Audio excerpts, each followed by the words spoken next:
La bûche de Noël arc-en-ciel. Émilie a attendu que tout le monde s'endorme pour se glisser dans la cuisine. Elle meurt d'envie de goûter à la bûche de Noël qu'elle a préparée avec sa maman. Les yeux gourmands, elle ouvre le frigidaire et s'empare de la pâtisserie. Mais le plat lui échappe des mains et patatras s'écrase sur le sol. Oh non, je vais me faire gronder et en plus il n'y aura pas de dessert pour Noël, se lamente Émilie. C'est alors que dans un tourbillon arc-en-ciel surgissent 3 lutins. SOS dessert à ton service, claironne le joufflu. On t'emmène au marché des lutins, annonce le dodu. Et il y a tout ce qu'il faut pour préparer une nouvelle bûche, ajoute le goulu. Et sans plus attendre, ils entraînent Émilie dans leur tourbillon multicolore. Quand elle ouvre les yeux, elle ne sait plus où regarder. Des dizaines de lutins s'activent derrière leur étal coloré. Ils vendent des choses qu'elle n'a jamais vues. De la gelée verte, de la farine orange, des œufs carrés et une poudre rose qui sent si bon qu'elle plongerait bien le nez dedans.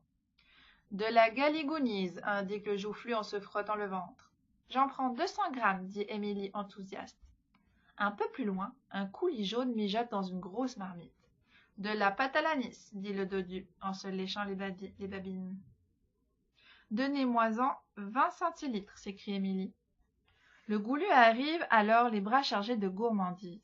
Voilà des oglabouldis, des bourboules et des croque-labuses. Et ces graines bleues, on en prend un peu demande Émilie.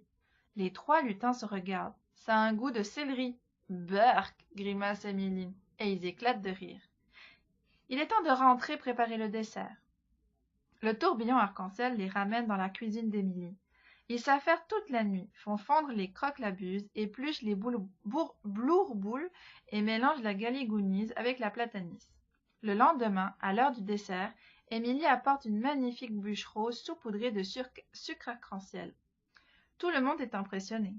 « Mais ce n'est pas ma bûche, s'étonne la maman d'Émilie. » Elle goûte et la trouve bien meilleure que la sienne. « Il faudra que tu nous donnes la recette. »« Si je vous le disais, vous ne me croiriez pas, » assure Émilie. Elle jette un coup d'œil sous la table et aperçoit les lutins s'éclipser dans un tourbillon arc-en-ciel.